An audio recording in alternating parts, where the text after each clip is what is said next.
I want to make this quick video, and the topic of discussion today is going to be about suicide, in particular about Twitch. Twitch is suicide. The DJ from the Ellen DeGeneres show, excuse me if I mispronounce her last name. I'm not familiar with Twitch. I never was interested in watching the Ellen DeGeneres show. I never followed any of them, never followed his wife, none of that. So I may not be the best person to make this video, but I'm going to just go off of what I know and what I've seen in personal experience. You can't really look at people and tell if they're really happy or if they're depressed or miserable. Because we live in a society that encourages people to be fake. We live in a society that encourages people to put on a facade. We live in a society that does not allow people to express their feelings and their emotions. We live in a society that does not allow people to express their raw truth. And if you do, people will shun you. People will shut you down. People will just vomit their toxic positivity on you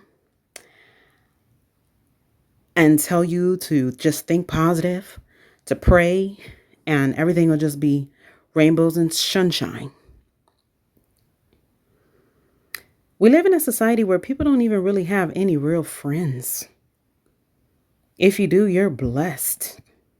If you have a real friend that you can go to and talk and be really blunt and honest with, you are beyond blessed, because not too many people have that.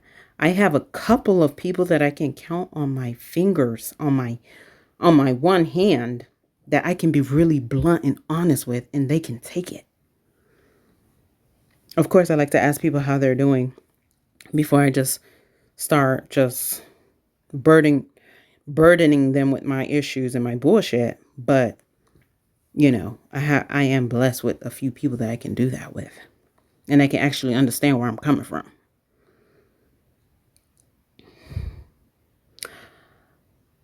Two people in a relationship should be able to talk to each other and go to each other and say, babe, like, I don't know what's going on, but the past 2 years, the past 3 years, I just feel really unhappy.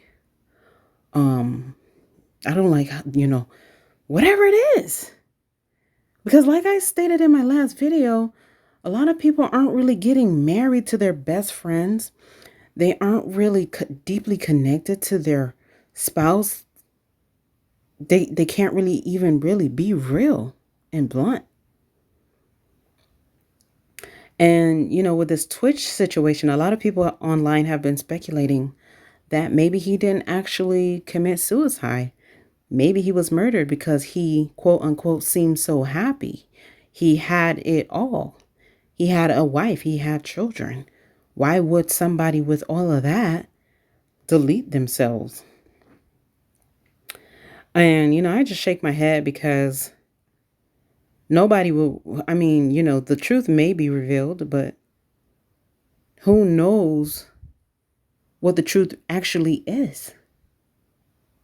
Because the person who could have maybe given us an insight on what happened or what took place is no longer here with us. So we don't know. And you can't really look at people online. You can't look at people's pictures and videos and think you know that person or you know their life. Just because somebody could be smiling in freaking videos and pictures does not necessarily mean that person was happy. And just because somebody may take their life doesn't necessarily mean that person was depressed. What is depression? Has anybody been even able to give a definite definition of what depression actually is? People think just because you don't think the way we've all been programmed to think, you're depressed. No, that's bullshit. That's bullshit. If you are a critical thinker, if you have the ability to think on your own, you're not going to think the way the rest of the world thinks. That doesn't make you a depressed person. So it's just really crazy, the society that we live in that doesn't allow people to really express themselves and be really honest and truthful. It's crazy that we live in a world where people can't, we live in a country where people can't just be like, I don't want to live this life anymore. I want a peaceful exit. People actually have to put guns in their mouths to delete themselves because they are quote unquote not terminally ill. But if you've been feeling like you don't like this world, you should maybe have that option. Now, on the other hand, I would say that people who procreate and reproduce children and impose life on children into this world should not have the option to take themselves out. And taking themselves out is actually a very selfish move because none of us know what the fuck we're doing here. None of us know. People may act like they know. People may think they have it all figured out and, doing a whole bunch of toiling under the sun. But none of us know what the fuck we are doing. None of us know what any of this shit is, what happens after death. None of us fucking know.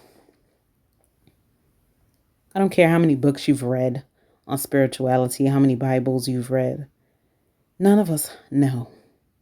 None of us. Because nobody has been able to come back from the dead and tell us what it is.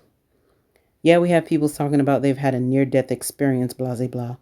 But we don't know. That could have been their subconscious mind. That could have been a dream. That could have been a daydream for all we freaking know. We don't know. So I find it very, very selfish that somebody would, off themselves and they have little children depending on them. They have little children who look forward to seeing their faces every day. It's quite selfish. That's why I'm an antinatalist. I don't believe in reproduction.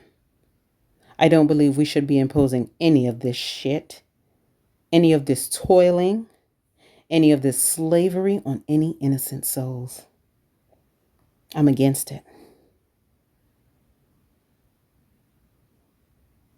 Now those kids may possibly suffer in the absence of their father.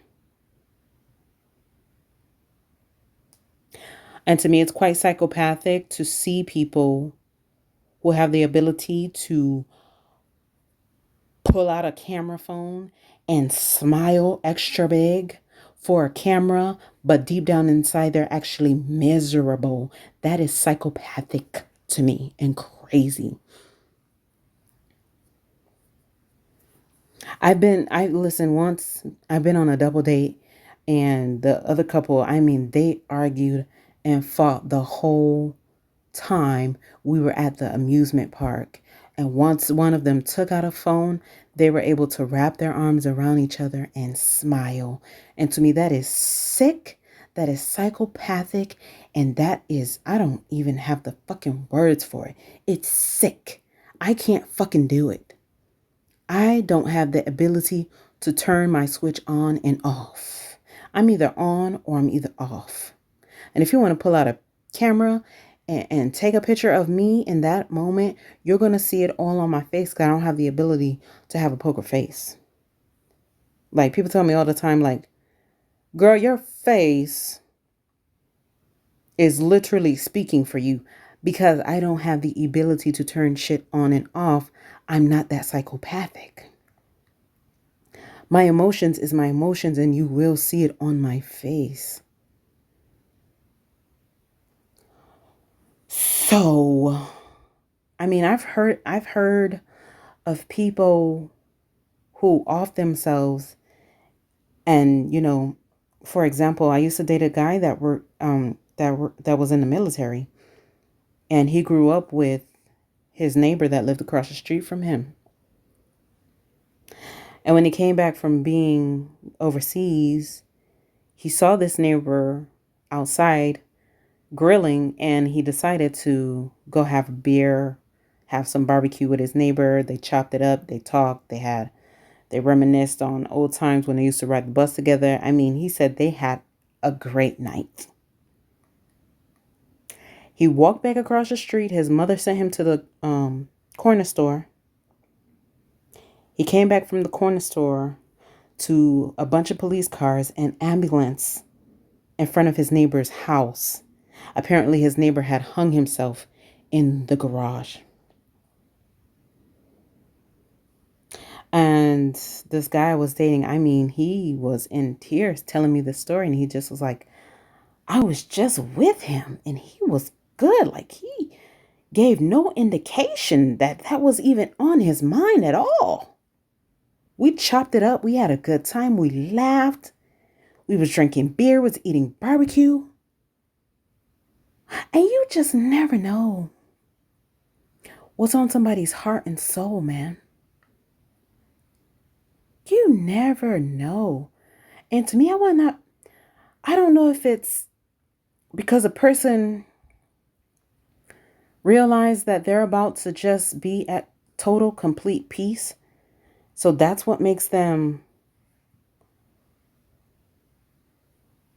have the ability to be happy and be extra normal. I don't know, because I don't know if I could do that.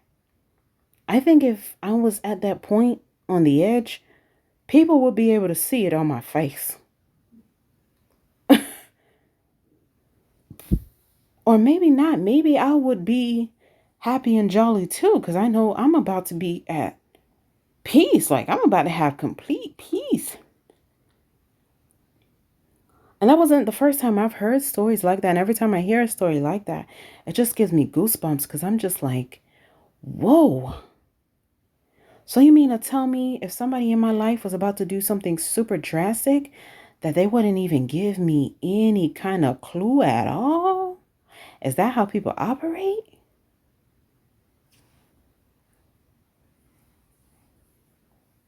Yeah, that's how a lot of people operate.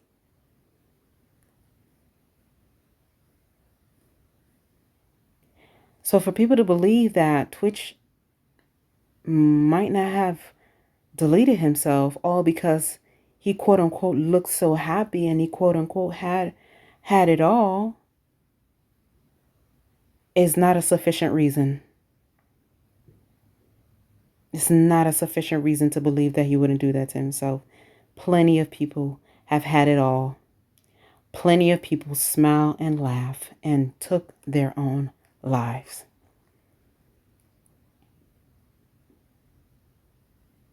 Now, if you guys were able to give other facts and say maybe that's why he didn't self-delete, if you guys are able to say, you know what, there was somebody else in his life, maybe he didn't do that. Maybe he didn't delete himself.